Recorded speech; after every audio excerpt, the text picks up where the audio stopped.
Genèse 2,18. L'Éternel Dieu dit, « Il n'est pas bon que l'homme soit seul. Je lui ferai une aide semblable à lui. » 1 Corinthiens 11,9 dit, « La femme a été créée pour l'homme. Il a donc ordonné le mariage pour fonder la famille qui est essentielle à son plan éternel. » La femme a donc un rôle essentiel dans la société. L'écrivain John Ross disait que la femme est le symbole même de l'amour pur, doux et droit. Elle porte en elle l'humanité.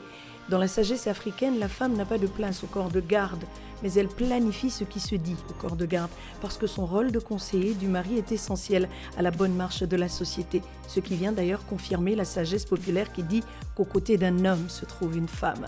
Au Gabon, le 4 septembre 2023, le jour de la prestation de serment du président de la transition, le général Brice Clotaire Oligui Nguema, les populations ont mis un nom sur le visage de la première dame du Gabon, Madame Zita Oligui Nguema, née le 25 septembre 1978 à Libreville, de feu Makoba François et de Moussunda Irène. Elle a fait ses études primaires à l'école CNFA, ses études secondaires au lycée d'application Nelson Mandela où elle a obtenu son BEPC et son baccalauréat série D.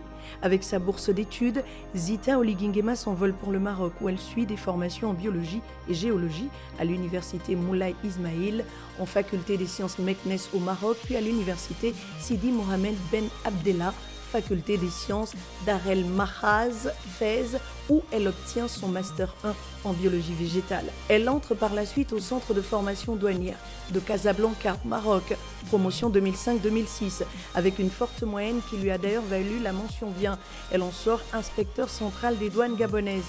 Elle a servi à la direction régionale des douanes en 2006, au bureau central de Libreville Aéroport en 2007. En 2015, Zita Oligui Nguema est nommée attachée douanier à l'ambassade du Gabon au Sénégal, où son époux occupait le poste d'attaché de défense depuis 1 an. Elle rentre au Gabon en 2020 à la suite de la nomination de son mari au poste de directeur général des services spéciaux. Elle est affectée au bureau du Port-Moll en tant qu'inspecteur central des douanes jusqu'en 2023. Sur le plan associatif, la première dame Zita Oligui Nguema est présidente de l'association des épouses des personnels de la garde républicaine, qui est une entité à but non lucratif dont l'objectif est de développer une stratégie de planification et de gestion efficiente des ressources humaines en vue d'améliorer de façon continue les performances et le développement économique, social et culturel des femmes de l'association. Consolider l'unité de ses membres, améliorer les conditions de vie des familles des personnels de la garde républicaine, transmettre les valeurs de solidarité, d'entraide et de soutien aux épouses et aux familles des personnels de ce corps, et bien plus encore sont les victoires remportées aux côtés de son époux. La première dame du Gabon est aussi présidente de la Fédération des associations des épouses des personnels des forces de défense et de sécurité. C'est une organisation apolitique qui prône la formation, la solidarité et l'épanouissement des épouses et conjoints des dites forces.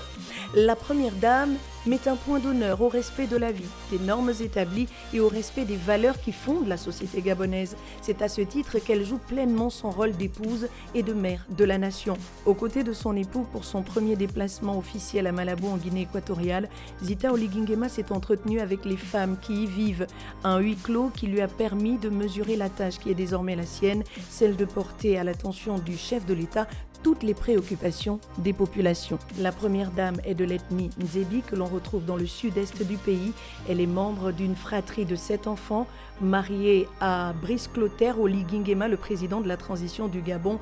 Elle est mère de 3 enfants, chrétienne pratiquante. Son entourage la définit comme une femme humble, rigoureuse, sociable et assidue dans le travail, dotée d'une grande capacité d'écoute, car selon elle, pour être un grand leader, il faut être humble. Zita Oligui Nguema croit fermement que ce qui fait notre force est notre foi en Dieu.